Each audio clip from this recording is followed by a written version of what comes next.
Welcome to USA Global TV and Radio, where our mission is to provide education, entertainment, hope, and inspiration.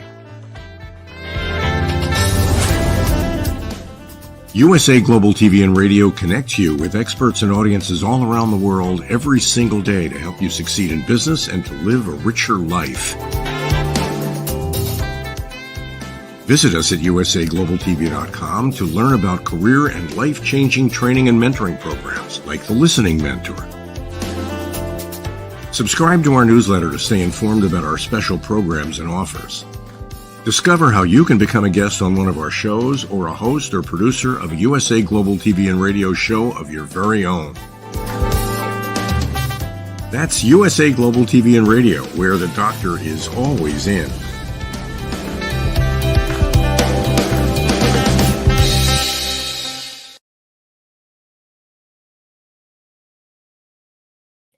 Good morning, good afternoon, good evening, and welcome home. Welcome back to USA Global TV and Radio, where we provide world-class education, entertainment, hope, and inspiration. I'm Dr. JACALYN KERBECK, and our show today is the Mallorca Connection. And our subject for this episode is the power of trust. This is a big one. What happens when we lose trust? Can it be rebuilt? Can somebody really change? I don't know. I don't have these answers. We're going to explore this with the star of our show, Mr. Roland.friedl, who's joining us somewhere from his motorhome in Europe. Welcome to the program. Hello, Dr. JACALYN. Hello to our audience, wherever you're joining us. Good morning, good afternoon, good evening. Hello. Hello, Roland. Where in the world are you today? I'm in the south of Austria, and I'm preparing to head to Italy. So, finally. Yes. For anyone who missed the show last week, we have a whole episode about your upcoming trip to Italy. And how long will you be there? I'm going to spend there at least 4 months or longer. I don't know. Really no more. But tomorrow, tomorrow is today is my last day together with Phoenix, the cat, who was with me the last 4 years. And he will spend the winter with his mommy. So I bring it back to my ex-girlfriend. And I will go to Italy only with the dog, without the cat. So you have joint custody of the cat? Sorry? You have joint custody. You share the cat? Yeah, well, actually, it's her cat. It's actually her cat. But the cat was with me the last 4 years. It was with me 2 years in Mallorca because, the cat has been living for, I guess, 9 years, almost 10 years in a small flat in Austria. And I brought him to Mallorca and he became a hunter again, really a very good one. He was hunting every day on the property. And then he joined me on the motorhome, traveling with me through many countries. But in Sicilia, there are many wild dogs and cats strolling around. And I'm a little bit scared that he gets hurt or something has happened. So he will stay here over winter and then maybe I bring him back on the motorhome. Let's see. Imagine the story that cat could tell. The cat could have its own show. yeah, really. To be honest, I was thinking about it to make an old Instagram account or a blog with the cat. Yeah, I was thinking about it. I think that'd be great. People do that. I love it. Yeah. So our topic today is the power of trust. You came up with this topic, and I think it's really an important one. I mean, I've got a lot of questions and some comments. Why did you want to discuss this today? Because it was a learning for me, a learning journey in my life, I was always pushing and pushing. I was pushing for success. I was pushing for relationships. I was pushing for love. I was pushing for everything in my life. Until I found out, Roland, slow down, trust the process, trust the universe. And it was a game changer for me. And that's, I thought maybe we're gonna share this with our audience, and maybe it can be a game changer for somebody else too here. That's the reason. Excellent. So you said that it's been a learning journey, and I think it has been for all of us. I think even during the pandemic, there were some opportunities to learn when it came to trust. Do you trust what's happening in your life? Do you go along with it? Do you buck the system? Do you trust your friends? Do you trust I don't know. There's a lot of things, a lot of questions that came up for me as well. And so where should we start with this topic? Well, the point is, when you're a person that don't trust somebody else or whatever, the first question is, do you trust yourself? That's what I have to learn about myself on my journey. Do I trust myself? And yeah, that was one of my learning points, learning to trust myself, that I'm good enough like I am, of course, with all my weakness, with my strengths and weak points, with my it's not all about love and light, it's also the dark side, the shadow work we have to do. And the question is, can everybody accept himself or herself like he or she is, and trust him or herself? That's the first thing that I learned about it. Trusting yourself. That's the first thing. Absolutely. I think that's a powerful and important point. Now, on the other side of it, and I might have shared this with you, but my father would say that I'm way too trusting. He said, you trust everyone. And that's been true. I don't know that it's that true right now, but for a lot of my life, I would believe what people would show me. And then somebody said to me, when someone shows you who they are, believe it. But I wouldn't necessarily follow along with that. I would think that they made a mistake, or they didn't mean to say that, or they meant to show up, or they were in the hospital. That's why they couldn't call. I would come up with all kinds of reasons. Yeah, Jane, I also trust people, because the question is, we have a kind of choice. We trust people and stay positive, or we become what we call a misanthrope. We don't trust people. And I think I don't want to be a misanthrope and be negative, and that's not my approach of having a happy lifestyle. Of course, you get disappointed by people when you trust too much. This can happen, for sure. I mean, it's the self, when you fall in love, of course you can get hurt. Yeah. But this doesn't mean that I want to stay single for the rest of my life. So it's always kind of risk, It's the same thing when you go for freedom, you have to give up securities. Yeah, it's always a little bit risky, life. But what I learned in life is the reason why when I trusted people and I get disappointed is because I made the wrong decisions. And I learned something, and it was very interesting. I don't know, did you ever hear about human design reading? Did you hear about this? No, I have not heard of this. Human design reading. Okay. Human design reading is a kind of scientific approach to your life. So it's not astrology. I contacted a person who started this 20-something years ago. Actually, it was a gift of a friend of mine. And human design reading, so you give your birth date, an hour, and I guess the place and your full name or something like that. And this person is made a chart, and then he explained it to me in a 2-hour session. I got a better understanding about myself. And what I learned is, first of all, not push. It's about trusting the process. I will go in details a little bit later. But the second thing is I have to listen to my feelings, to my stomach, and not to my brain, to my ratio. And the point is, he told me, it was interesting because he asked me the question: when you make a decision about a relationship and business, whatever it is, yeah, and you make it from here, it's not working. You get frustrated. If you make it from your guts, from your stomach, it's working. And he said, for example, somebody's offering me something, a business opportunity or whatever it is, yeah, and when I say yes, it comes from my brain, and then it's not bringing out frustrated. When I say it comes from my stomach, from my feeling, from my sacral feeling, and it's working. That was interesting. So when I say yes or no, it's coming from my ratio, from my brain. It's not working. When I say it's interesting, because when somebody tells me something interesting, I said it's my feeling. I said, yeah, that is a good decision. When I say yes, it's my ratio, my brain. And when I look back at all the years, the wrong decisions I made, or the disappointment I had in my life, it was because I had a yes and not a So are you saying that trust is something that's logical, or is trust your intuition? So in other words, I'll give you a scenario.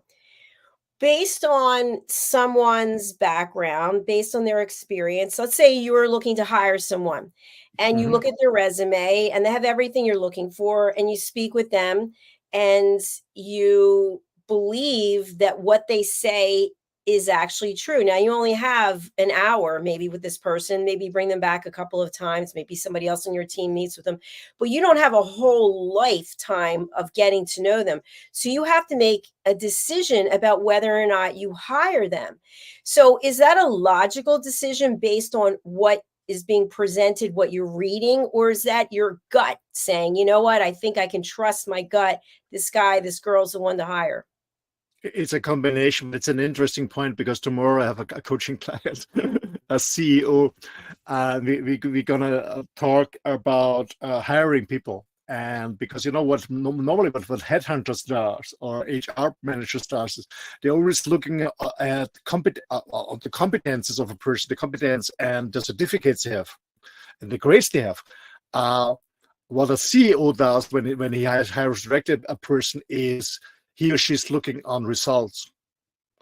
And when I would have a conversation with somebody to hire, I don't care about certificates or competences. I'm only interested in, tell me, what results did you achieve with the jobs you had before? What did you do? What was the primary company goals? The secondary company?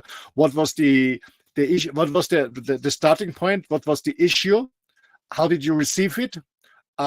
And why did you receive it? So for me, it's all about results.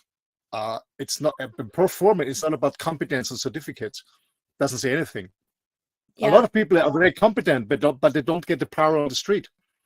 Yeah, that's very true. And it reminds me, I'm not sure if you're aware of this, but we have one of our team members, his name is Joseph Stetter, and he actually is the resume whisperer and corporate culturalist. And he's helped over 11,000 people get placed in jobs. And anyway, one of the things he said that's really stood out for me is he'll go on LinkedIn and he's looking for a chief financial officer, and he'll just have a general conversation. I see on LinkedIn, you're a chief financial officer. Tell me about some of the work that you do in this role. And the person will start talking about it, but it's nothing specific. And then he'll ask specific questions. Well, do you do this? I didn't hear you mention that. Like, these are all things that a CFO does, but you're not even telling me that you do these things. You don't even sound like you know what they are. This is just my paraphrasing. So the point being that a title or a degree doesn't necessarily mean that the person is a good fit. Absolutely. As I said, it's not about the title. It's not about the certificate, the degree, or the competence of the person. The question is, what is happening in reality? Is this person successful? Is this person producing results? It's all about results. When you hire somebody for the company, you want to see results, of course. Absolutely. Yeah. Let's talk about after you trust someone. We can look at this from a professional standpoint and then from a personal standpoint, but you trust the person. Let's just go along with the example we've been talking about. You're going to hire someone. You hire this person. You went with your gut. You also went with logic based on what you've read and what you experienced. And the person doesn't work out. And they ask you for another chance. You know, Roland, I'm really sorry. I had this going on in my life. I had that going on. Can you give me a second chance? How do you decide if you can trust the person? Because you trusted yourself that you went along with your intuition and the logic that you made the right decision. And you know the person has had challenges. Maybe their partner walked out on them, whatever the case is, you know that they have a challenge. How do you know if you can trust them and trust yourself again in this scenario? Well, first of all, you always have to trust in advance. You know, it's like you pay in a health in a life insurance. Hopefully, they pay the money out when you die, but you can approve it before. And the same is when you hire somebody. You have to trust in advance a little bit. When somebody is failing or some you know, there can always be some trigger, some family stuff, health issues or whatever, where a person is not performing in the beginning. There can always happen something, no doubt at all.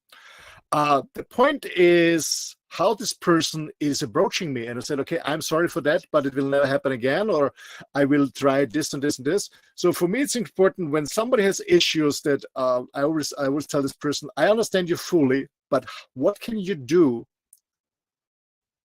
with this issue? How can I give you? I had a lady working for me years ago, and she was always late because she had to bring her kid to school. She was a single mom, and had to bring the kid to school. I said, I understand you fully. I understand you fully. I'm with you, but what can you do from your side to organize that your kid comes safely to school on time and you're also on time on the job. Think about it. So I always give back this responsibility. The question is, for me, is a person taking responsibility?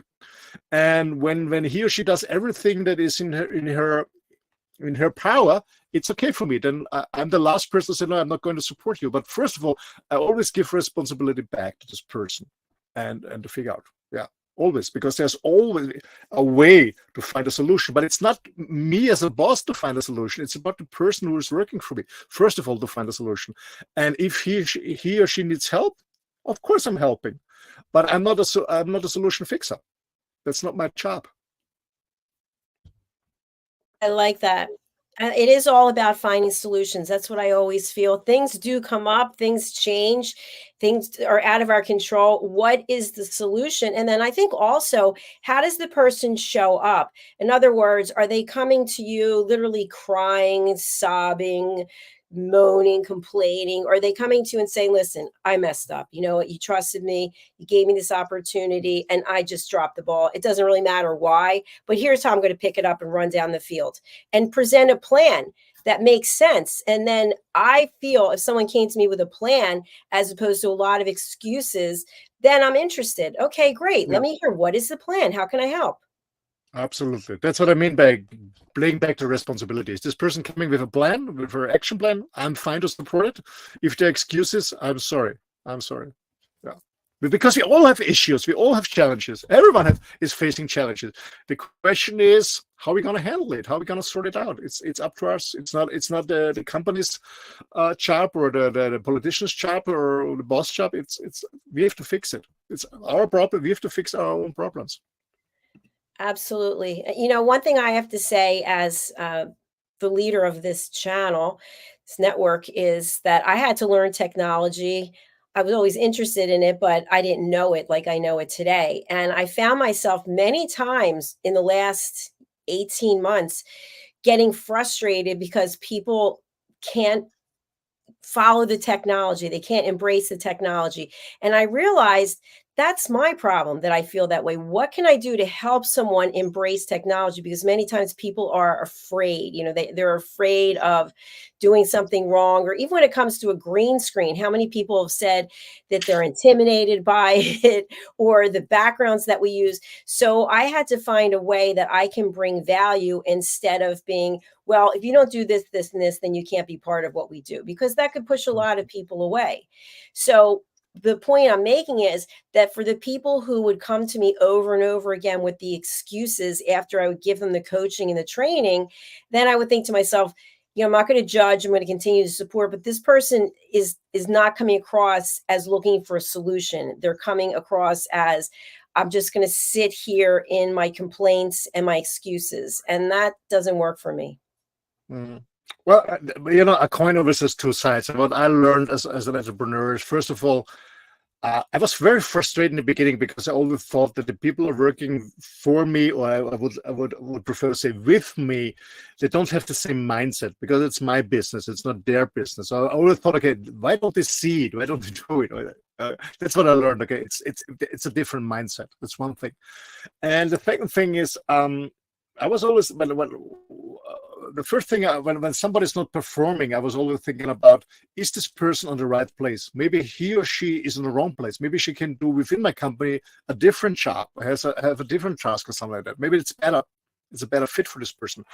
And then the next thing is, did I really communicate accurately, clearly, that the person exactly knows what I'm asking for, what are my expectations? I always ask myself, did I communicate clearly? And if this person is in the right place, and I communicated clearly, and this person is not performing, I say bye-bye. That's my approach. First of all, I said, okay, is this person in the right place? And the second thing is, did I communicate clearly what my expectations are? Did I communicate clearly what my expectations are? Did I make sure that the person understands what I'm expecting? Does the person exactly know how to do it? And does the person exactly know why he or she is doing it? What's their own motivation? That's my job as a leader and as a coach for my staff, is asking these three questions and have clarity for myself and for them. And if everything is clear, they are going to perform. If it's not clear, I have to maybe support them and coach them or train them. And if it's then not working, then it's you know, if it's only about the skills and structure, it's easier to train. But if there's not the right mindset, I say bye-bye to them, because most people hire for skills and fire for attitude. Say that again. They hire for skills and fire for Attitude. attitude. I thought you said energy. Okay, attitude. Yes, that's important. Now, it seems pretty clear when it comes to business and a professional relationship, if we're able to keep the emotion out of it. And sometimes that's not really possible. We like working with so and so, or now we're friends with so and their spouse, and we get together and they're part of our family. But what about when it's a personal situation? It's a friend, it's a family member, it's a loved one, and we've been crossed in some way or something didn't work out. Is it possible to rebuild that trust? Oh, good question. Man, it's depending. You know, I'm a person. I'm a fan of a second chance, because, you know, we can always. We're not superhuman. Sometimes we make mistakes, of course. And when somebody comes to me, but by herself or by themselves, says, sorry, I did this and this happened to me. There can always happen something. Okay, let's find a solution to fix it. But if something happened and this person is disappearing, you know, getting passive or escaping, and or even denying, lying, and say, no, this was not me, that was not me, not my fault. But then I'm pissed off. And when I'm pissed off, I mean I'm pissed off. Then it's done for me. So, as I said, they can always break something. If this person comes to me and said, I'm sorry for that, I broke it, I want to fix it, let me know what I can do for it. I'm more than open for a second chance. If this person is not coming to me or is even lying when I approach this person, then I say, bye-bye, get out of my way. That's my approach. Well, But thanks. it's sometimes difficult, you know, especially when you have an emotional dependency on somebody, especially in a relationship. It's sometimes difficult. Yeah. Well, yes, and I appreciate that, and thanks for your transparency. And something that's coming up, which I think is also important, is if we do not trust ourselves, maybe we're coming from a place of weakness, and then we go to trust someone who already burned us once, let's say. That might not work out so well, as opposed to if we are in a good place with ourselves, if we have our self-esteem and our confidence, we've decided there are certain boundaries, things might look a little bit different as opposed to coming from a position of weakness. What are your thoughts? Absolutely. I mean, you know, as I said in the beginning, when you don't trust other person, maybe you don't trust yourself. And maybe a different example, but many times when somebody's jealous, jealous because they think their partner might cheat on them. My experience is that the person that is jealous is mostly cheating themselves. So is cheating their partner. So they're jealous because they know they are cheating, and maybe they're afraid that their partner is cheating too. And the same is with trust. As I said, when you don't trust people, maybe people can trust you. That was my first question: is can you trust yourself? That's the first point. Are you do you have a healthy mind? Are you a good person? Do you have a good character?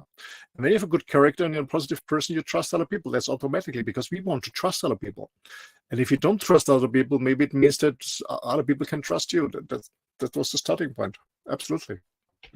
Yeah, that's such a good point. And it brings up something that happened to me, which was really surprising. I was dating someone for a while, and they were literally in the same room with me, and they called me from their phone, and then they walked over to my phone to see what the name was on my phone. So he looked at it and he said, "Oh, okay, my name's in your phone." And I said, "What are you talking about? Why wouldn't your name be in my phone?" And he's like, "Oh, I just want," and I thought to myself later, he must have people in his phone under different names or something. Like, why would that? And so as it turned out, years later, when I wasn't with him, I had that conversation, and yeah, he would put people under fake names because he was in a relationship with someone else. So, Yeah. That's the same thing. Yeah. The point is, when you're checking somebody else's phone that you don't trust the other person, it means that you don't want that somebody's checking your phone because you have some stuff to hide. Yeah, it's always the same. It's always a mirror. It's always a Yeah, mirror. it's so true. I used to say this a lot, but when I was growing up and living with my parents, I would never, ever go into their wallet. I would never take the car keys without asking. I never looked at their mail. And then in relationships with guys, I never went through their wallet. Like, there's just things you don't do because people have privacy and they deserve space.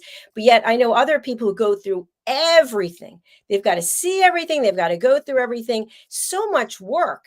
And I think to myself, if the person's going to do something, they're going to do something, and you're just driving yourself crazy. What is it that you're doing that's causing you to have all these feelings about what they may or may not be doing? Yeah, absolutely. I mean, you know, sometimes when I'm invited in a friend's home, I would never open a door or I don't know, whatever. I want to look something into. Never, ever, never, ever, never, ever. Well, yeah, yeah. But some people are. I don't know why, but it's an attitude, and It and is. yeah. So, question I have for you, and I mentioned this earlier, and I'd like us just to get into it a little bit. The expression when someone shows you who they are, believe them. So, what are your feelings about this? You meet a woman and you've spent 15 minutes, 20 minutes, half an hour, and you see some red flags. You feel something's a little bit off, but you say to yourself, you know what? She's attractive. I'm going to give it a chance. And she's shown you by her behavior, maybe she's looking at the phone the whole time you're talking. Something is not feeling right, but you go with it anyway. What are your thoughts? When I was young, I made a mistake that I said, "Okay, she looks good. Give her." You don't see it, you know. You have this this rosa glasses on you. But the older I get, and the more experience I get. When I see a red flag, I'm done. To be honest, I don't want to waste any time. I'm done.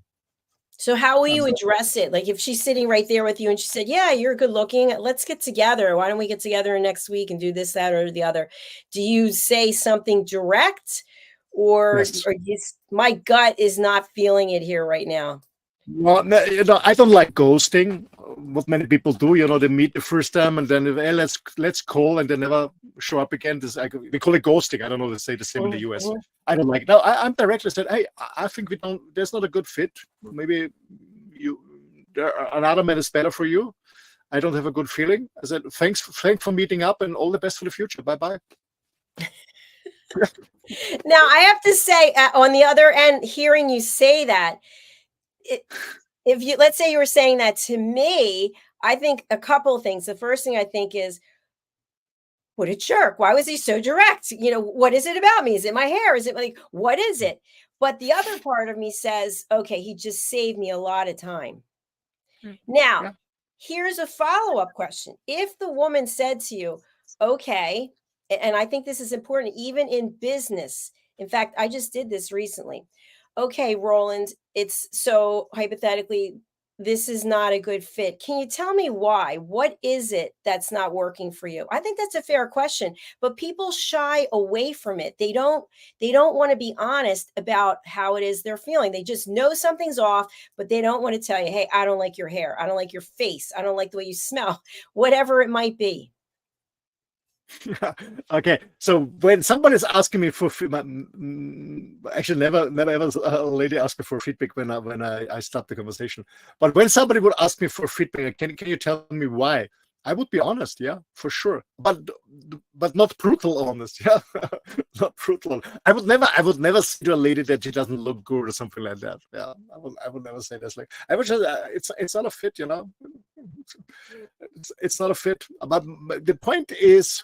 Well, actually, I never met, I never dated somebody who was not attractive. To be honest, that's the first thing. So I didn't have this issue, but it was something that we had different thoughts about our future, about the world, and stuff like that. And you know, when somebody is very, very into the material world, I say, okay, sorry, this is not my approach.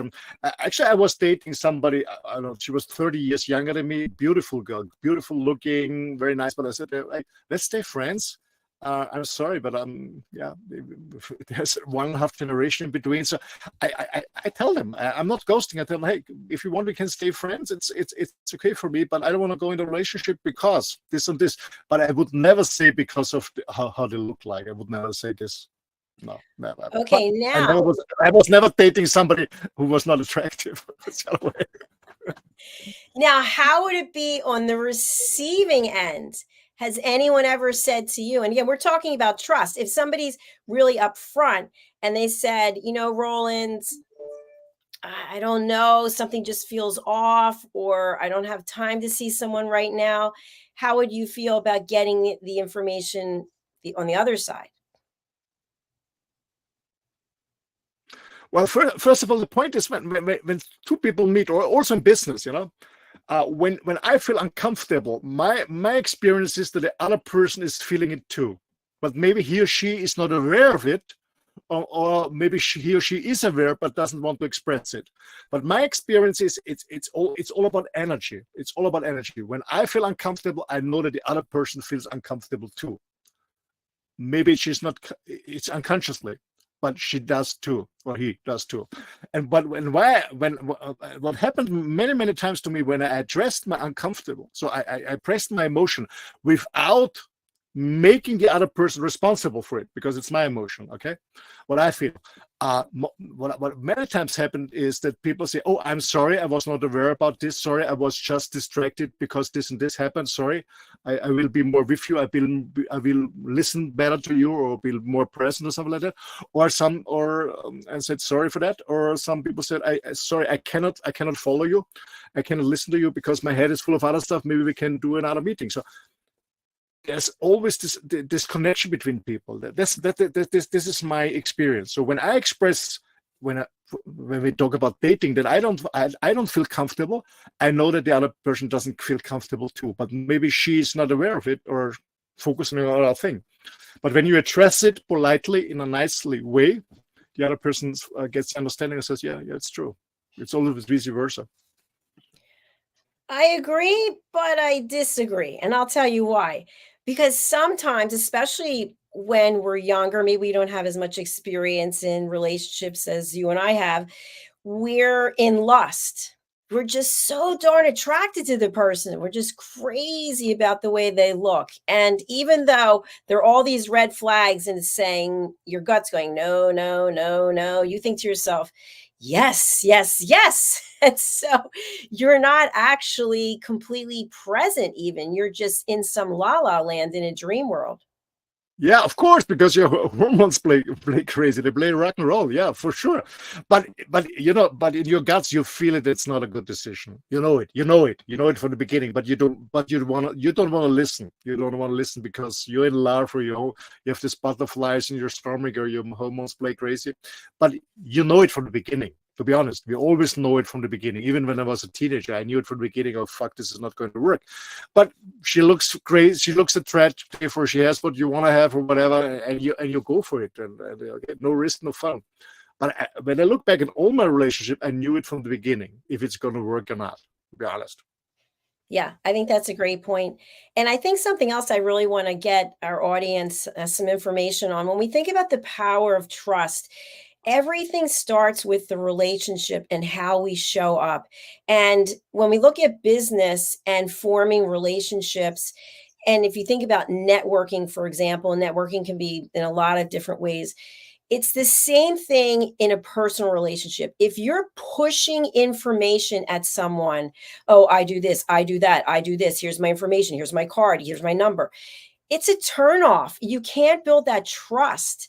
You have to be present and be interested in the other person. And what I really like is a give and take relationship where I ask about you, you ask about me, and we go back and forth. But to go into something pushing, shoving information down someone's throat, I don't think that ever works. What do you think? Yeah, absolutely. When you meet somebody in business or privately, and the other person is talking, never asking you a question, not interested in you, get away. Doesn't make any sense. Doesn't make it's same in business or in private. One of my best friends, he gave me a call last week, and he said he was dating somebody. He said, and I asked him, how was it? And I said, you know what? She was talking all the time, but she never asked me one question about my work, what I'm doing. What do you think? I said, you know it. Run away. Run away. And it's the same in business. When somebody's always talking about himself or it's herself and her business and her success, and is asking question, This is just the ego show. Run away. This is not. It's never going to be an equal partnership on on the same level. This is gonna never be. You see it. You can see it and hear it in the beginning. You see it here because like somebody's talking. And you do this amazing workshops, becoming an elevator listener.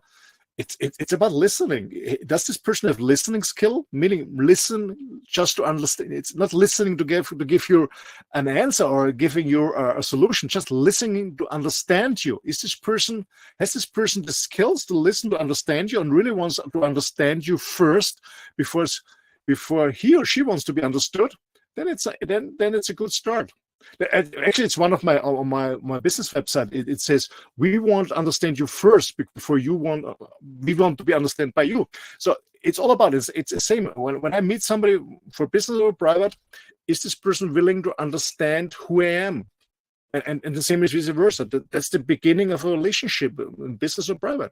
Are we really interested to understand the other person? And are we really interested to invest the time to ask the questions and really listen? Exactly. I love that you said that. And the other thing I want to add on to that is I just had recently, actually, someone reached out to me and said, I haven't heard from you in a long time. And I said, do you want to know why? Yeah, I want to know. Are you going to be listening? Or are you actually listening right now? Because I can tell you got something going on in the background. Yes. The reason why I stopped communicating with you is because you never asked me anything about me. What? That's how I feel. That's what I took away from it. And I feel that you are just really just one way. And I wish you the best, but it just doesn't work for me. I've got to go. Goodbye. And that was the end. And I felt really good about that because for a period of time, it was really kind of eating away at me that this person never asked me. And then I had a complete stranger ask me the other day what it is that I do. And they were actually interested. They took out their phone. They said, let me go to USA Global TV and Radio. Let me find it. Let me subscribe so I'm actually aware of what it is that you're doing. And I thought, that's unbelievable. But that meant something to me, something that's so simple to do, but yet so few people actually do it. I have people who are friends who haven't watched a single show that we've done. Unbelievable to me. How can you be my friend and not read my books? And I'm not saying you have to read every book, you have to watch every show, but if you're interested in me, this is who I am, this is what I do. Yeah, absolutely. I had an experience when I was 18, 19 years old. I went to school with a girl, and her father was running one of the largest travel agencies in Austria. And she told me, Roland, you are the only one from school that because at the time there was no internet. Yeah, you couldn't search for a flight or hotel, so you went to a travel agency to book your whatever you need, a hotel, flight, or whatever. And she said to me, you're the only one from school who comes back to me and book with me and buy with me. And I said, for sure. You know what? I have to spend my money on flights and hotels, so I want that somebody gets the money that I know personally. Actually, the other persons don't want this. They give the money to somebody else. I never understood this. So I always try to buy something by someone I know when he or she's offering the service or product I need. But most people don't do, especially here in Europe. And this is for me really weird. I don't understand this. Yeah, it's very true. It's a great point that you made. Something else I want to bring up about trust, especially with all the social media that's out there. On a regular basis, I have people reach out to me via email or on YouTube. They go and they write a comment on one of the shows, or they go on LinkedIn and they write a comment. And the comment is generally something insulting. And then you need to contact me. And I think to myself, do you really think that by insulting me, I don't even know you, this is your opportunity to build a relationship with me? So, for example, they'll put, you should have more real-time viewers. Really? I should? How do you know? I mean, it doesn't matter if we have real time. The number of views is what matters. So I just delete their comment every single time because I don't want that negativity on my platform. I don't want it. But the point is, they lost their opportunity for me to even listen to what they had to say because they didn't build trust. They just decided to insult. Yeah, the same happened to me on social media, but I'm very provocative on social media, and some people You really are. fire me. But to be honest, I never get into. I don't block them. I don't delete them. I don't write back to them. I always send them a heart. I always send them love. That's all I do. Well, you're a better man than I am. It's not about that. Just saying love. The worst thing that a bad person can happen to a bad person is when you send love to them. Yeah, that's true. Well, to me, I think it's an educational opportunity in that this is not the way that you build trust. It's not the way to network. For example, when I was in sales, I know you've been in sales different parts of your life, and we're always selling in some way or another. If I were to contact the CEO of one of the biggest pharmaceutical companies, I used to call in pharmaceuticals, and the subject was something insulting, am I going to get a reaction? Typically not. But if it's provocative, if it's thought provoking, if it's something, have you considered blah, blah, blah, or did you know blah, blah, blah? Yes, then I'm typically going to get an answer. So it's like if you and I were meeting on a personal level and I said, it's a shame you're not this, because then I would be interested. What you be like, what? Like, goodbye. Absolutely. I mean, I'm always open for feedback. If somebody gives me feedback, meaning how I can do it better, perform better, I'm always open to it. But when somebody's only criticizing, I just ignore. I send a heart, and that's all I'm doing. It's not my job to train and coach all the people around the globe, even those I even don't know. But if somebody gives me a positive feedback, positive feedback means also not only that they love what I'm doing. Maybe they say, I don't love it, maybe you can do this and this better. And I think about it. I say, yeah, maybe, yeah. But as you said, you should have more. I said, I thought, fuck, is this your business or my business? I just send you love. Yeah, I don't know, whatever triggers you to send me this comment, sending love to you. But yes, agreed. Well, I think it's an approach that especially in social media marketing, that if you put the thought in the person's mind, in the business owner's mind, that maybe they're not doing everything that they can, that maybe you'll work with this person. And the people that we do work with came with a completely different approach. Their approach was numbers, references. This is what I can do. This is what I do. Yeah. And the point is, with social media, everybody's firing from this anonymous from the sofa or whatever they're sitting, and it's easy for them to, I don't know, maybe they're just frustrated or whatever is going to happen, and then they send negative comments. To be honest, I give a shit on them, because it says more about them than about me. It's more about the sender than the receiver. That's what I learned. Every message says a lot about the sender. There's this joke. Two guys met, and they came across the day. One is visiting the other one the next week, and they made a date in a daytime. So this person is showing up and ringing and knocking on the door. The other person is not opening, so it's just ringing, knocking. It gets more and more angry and more aggressive. So obviously the person forgot the appointment not at home. So he gets more aggressive and hammering, no answer. And he put out a piece of paper and a pen, and he was writing down "idiot," and he nailed it on the door. And the next week they met again and said, you know what? I wasn't your home, you wasn't here. And he said, I know that you was there because you left your card. Wow. What happened then? That's the story, It says more about the sender than the receiver. It's and so people true. are not aware about this. So I don't care about it. Only thing I do is sending love. So in social media, if there's an option to send a heart, I send them a heart, and that's all that. I have somebody who's always criticizing me on Facebook, and the interesting thing is that he's always watching me, always, because especially when you see it on Reels or on stories, you always see who's watching it, even if it's not. Always. And I said, what the fuck is this person doing? What the fuck? How frustrated or boring must this life be? I always send love. Because the only thing this person needs is love and attention. Right. That's true. It's a very good point. So I want to bring together what we've said for our audience. So when it comes to the power of trust, can you really summarize in business and in personal, what are the similarities that it takes to have trust? And then what are some areas that might be completely different? Okay.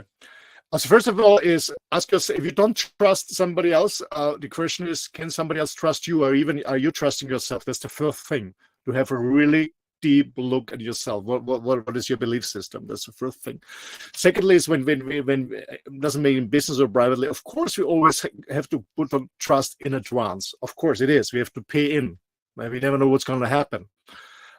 But if we believe in other people and we listen to our guts, not to our brain, yeah, not our mind, we listen to our guts, we know exactly if we can trust a person or not. But sometimes we overgo, or how do you call it, we overcome our guts, and the ratio say, yeah, but I can make money with this person, or can get this, or this person is attractive, or whatever.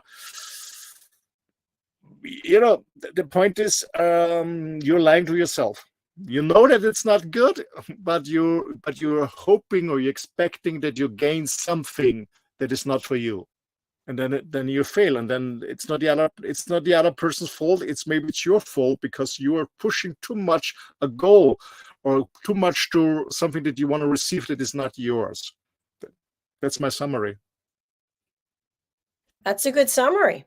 I like it. Thank you. And Roland, we have pulled up one of yours. I think you have 8 websites, but your main website, let's take a look at it here. And it's in German, and it's also in English, correct? Yes, all my websites are in 2 languages, yes. Okay. Because my mother language is German. Yeah. What do you want people to know about this website? It's a very attractive website, by the way. Thank you. It's done by Sam and his team. Well, the point is, as I have so many areas I'm working in. I have my businesses, I have my consulting, I do my men's work and stuff like that. Actually, the agency Sam came to me and said, Roland, you need one website where we summarize the 3 most important things in what you're offering. That's why we came up with this website. And from there, you can link to my business website, to Spartan Performance, to the coaching website, Wireless Life Rocks, and also to this men's works. So I have a very broad offering, and the reason for that is because I do a lot of stuff. I'm very interested in many different things, and yeah, I'm not sitting in bars many times. I don't have a TV set at home, so I don't even have Netflix or something like that. So I'm always willing to learn something, reading books, meeting new people. And meeting new people means to me not impress them about my life, but learn from them. That's my attitude. I want to always learn from people who are better than me, or already are there where I want to be. That's what I'm learning. Of course, it's sometimes nice when 2 weeks ago I was on a seminar on mostly young ladies came to me. You're such an inspiration. I said, thank you for that. But I want to be inspired by other people. That's my goal. Yeah. So here you have these 3 links. You can SPS. When you click on SPS, you come to the other website. You come to the business website. Wireless Life Rocks. You come to the coaching website. It's the coaching content is about for people who want to have the same VR lifestyle like myself, meaning being free and independent. I call it VR because most people are not used to it. So I want to have a free and independent lifestyle. And the other one is Sparing for Men. This is my platform where I do my men's work. Outstanding. Very well done. Tell Sam congratulations. Thank you. I will tell him.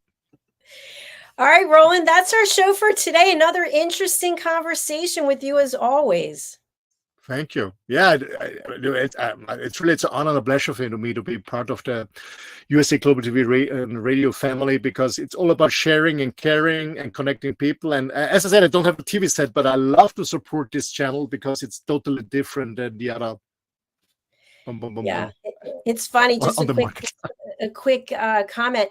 We have 3 TVs in this house. I just have one of them taken out because it was so old. The other one I've never turned on in years. And the third one, I just had the cable package taken down to the bare basics. So it's got, even though we're in the TV business, we're not sitting around watching traditional TV. Yeah. I don't watch because I don't know. When I was in my teenage years, there was the Denver Clan, and I don't know what the other one. There was 2 this series from US, Denver Clan and another one. I don't remember. You're saying Denver? The Denver Clan, and the other one I don't know. There was two very famous series that we had on here in Europe too, and people are watching them every week or something like that.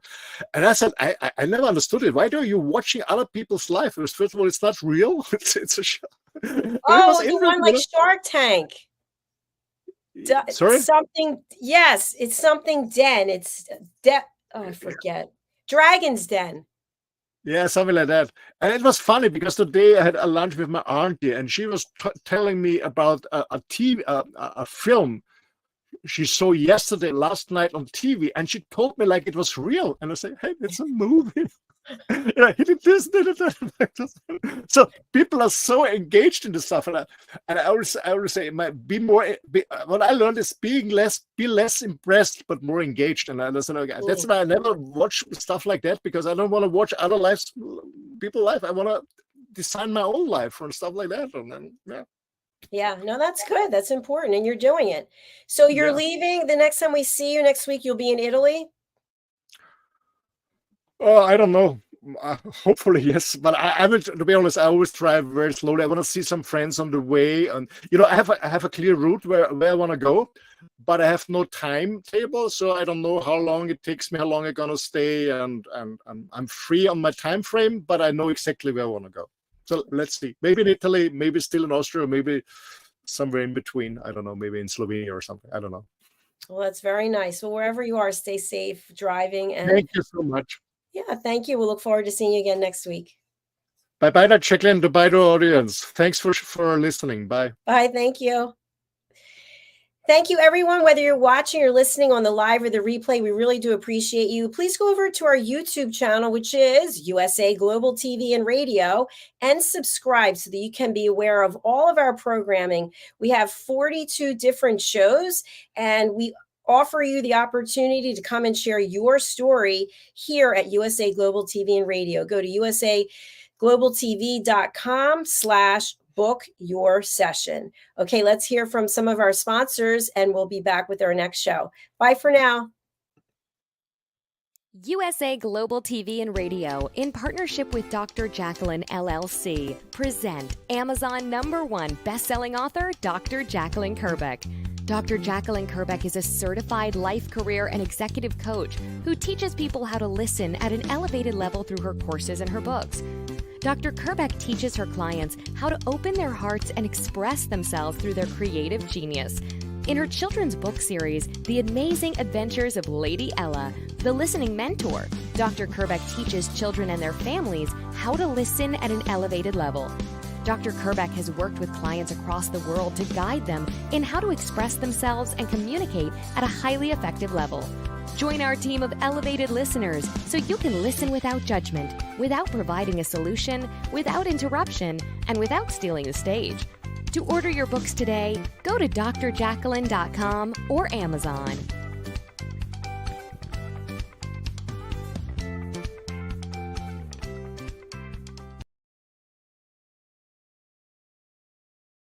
Hello everyone, I'm Simon MacDonald. I live in the West Highlands of Scotland, a very beautiful part of the world. Seems a long way from the USA Global TV station.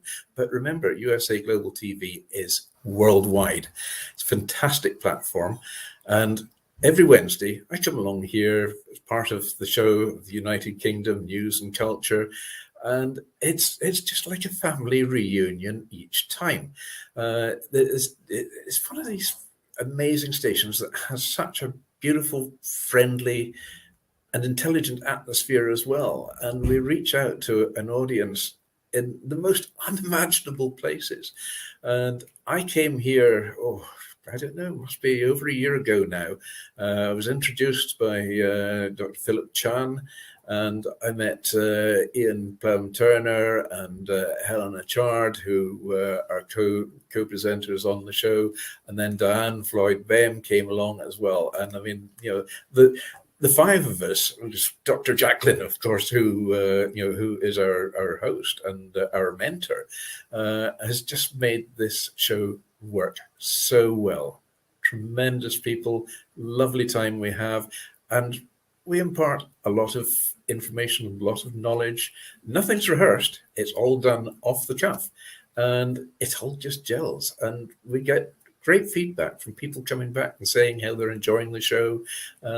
It's lovely to hear, and it's lovely to get that interaction from outside as well. And we're all listeners, and some of us are elevated listeners as well. So we enjoy every second of it, and we hope you do too.